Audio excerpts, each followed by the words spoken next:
Hello, we are watching The Thrones. I'm Blake Graham, I am Eric Harsh. and we're here to briefly discuss the third episode of Game of Thrones, What is Dead May Never Die, and then more comprehensively get into the fourth episode, Garden of Bones. So, in the third episode, we got to see Renly really in detail for the first time and his war camp. So, that was definitely an interesting and very prominent part of that episode. Yeah, and we got to see kind of all the like pomp and circumstance and all the tents and the banners and how flamboyant it all was, and just the summer nights, was the phrase. The army is massive, but they're young and they're eager for battle. They aren't like the seasoned, hardened warriors of Stannis. They're these fresh-faced kids, essentially, who are just dying to get out and fight, but don't really know what they're getting into. A lot of optimism and a lot of banners and a lot of pretty colors is what it boils down to. On the other side, the other really important thing is we had Tyrion Lannister basically, trying his boots on and getting down and dirty with the politics of Westeros, specifically in King's Landing. He set up a couple of plots telling that he wanted to marry one of the queen's daughters off to all these different people, and then he told all the people on the council different stories, and then he finally said it by don't tell the queen, and so he's basically able to tell who was loyal or not loyal to him based on who told the queen and what story then she assumed would be going on or where her daughter would be married off to. Yeah, and it was, that scene was shot particularly well. It was an interesting way they did that, where they'd have him talking and walking through this room, and then it would keep changing which person was in it as he was telling them different stories. So you kind of just, as the scene's developing, you're like, I see what he's doing. And then it all plays out to his favor because he's able to eliminate a foe in the Meister, the innocent-looking old guy with the beard, like hobbled old guy, is actually quite a sneaky fellow. And he humiliates him and gets rid of him. Yeah, he cuts off his beard. Yeah, that is the utmost humiliation. Choppity chop. While he's in a room with a woman, a younger hoe. So Father Time is just slamming that hoe when Tyrion and Bronn walk in and basically accuse him because they know what's going on. And the hoe's just in the corner, just very nude. And, so they cut his beard off, they humiliate him, they take him away, and you kind of know that Tyrion has kind of come into this sort of power as a man who can eliminate. Exactly. So I think it's inappropriate to just jump right into Tyrion in this episode.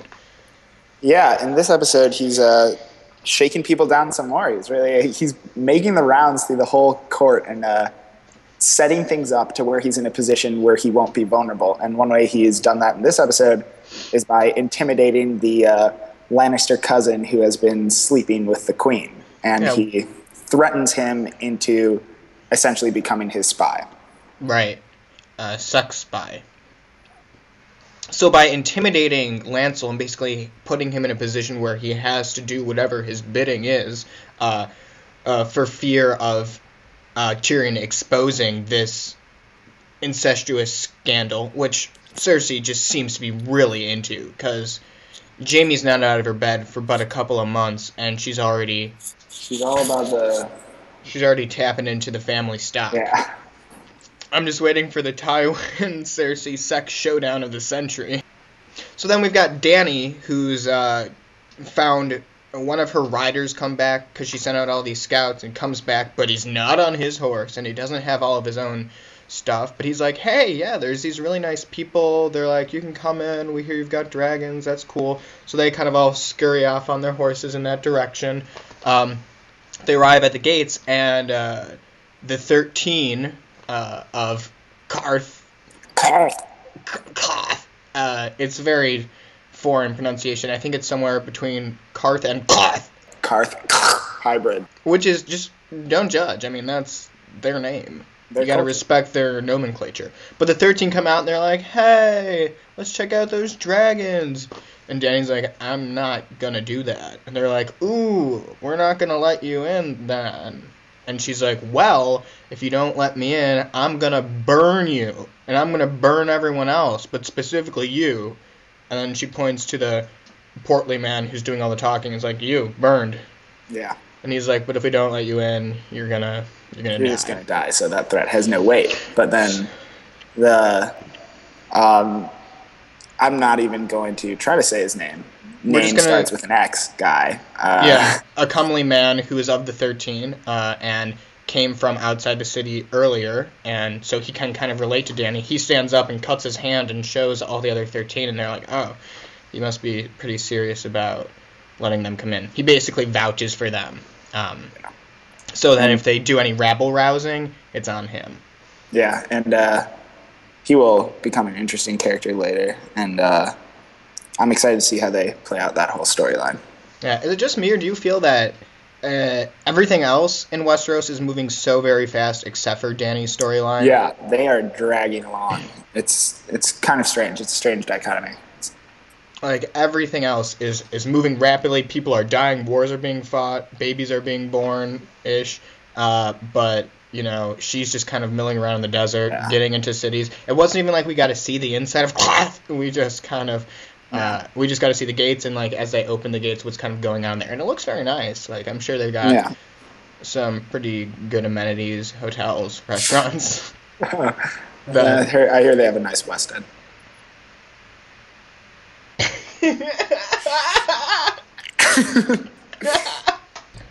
And then we have Joffrey, who is being his usual self, and in that case being horrible. So just we have god-awful, terrible child. Yeah, the worst. So we have him humiliating Sansa and having her beaten in front of a bunch of people, and then Tyrion steps in, being good guy Tyrion, and has this discussion with Bronn. How do we get him to stop being such a huge asshole? Yeah, and then Bronn replies that there's no cure for being a cunt. Great line. It was an excellent line. I think that was one of the best things, because Joffrey is so awful. Like, if there's a kid who's like, if you see a kid out like in the street like cutting open squirrels and just like rubbing them on his dirty little face, you're like, that's not so bad next to Joffrey. You're like, this kid. You rub those squirrels on your face, child. I will give you lollipops, at least 3, and maybe an icicle. I'd go 4. Well, I don't know. Then you're kind of like enabling the shitty squirrel child. I'd go 4.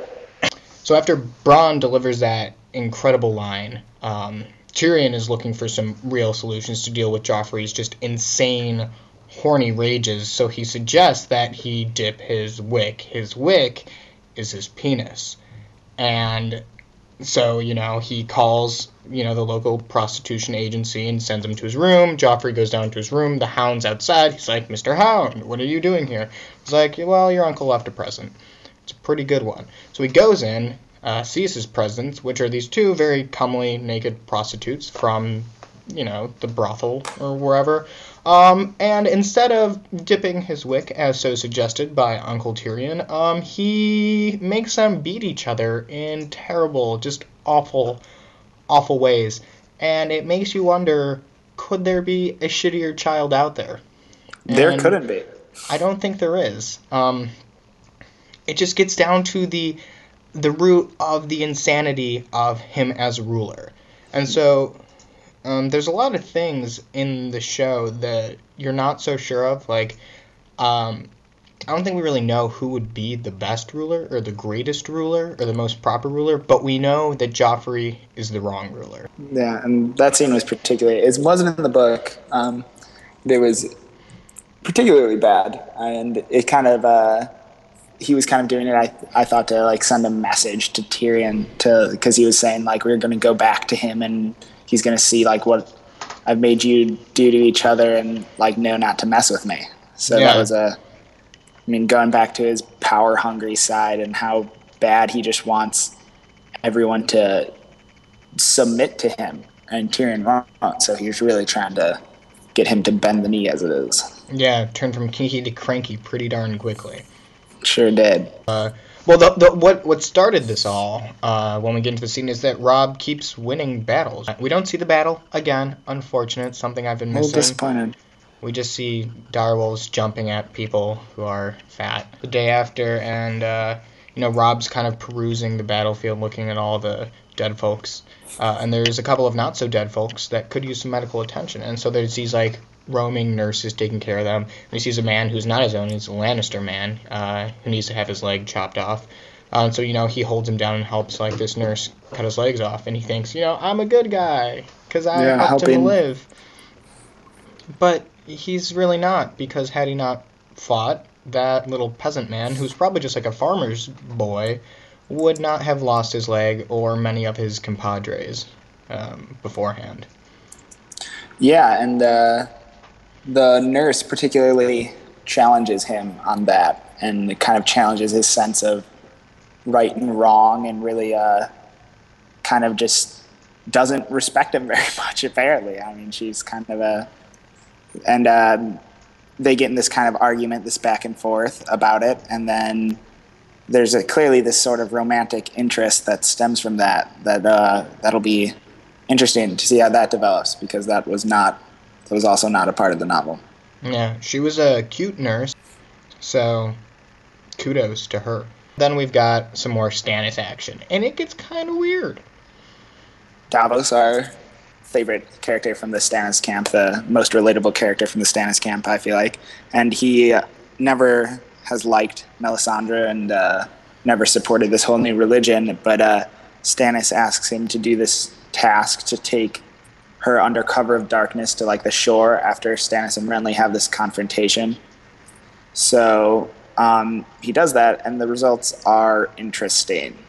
They go on this boat ride, and they have some uncomfortable conversation where she has this weird line like, "You want to see what's under my robe, and you will." No, thank you. Can I refuse you? Is that an option? He just kind of keeps rowing the boat, kind of like, what's going on here? But they get to shore, and she drops trow and is super pregnant.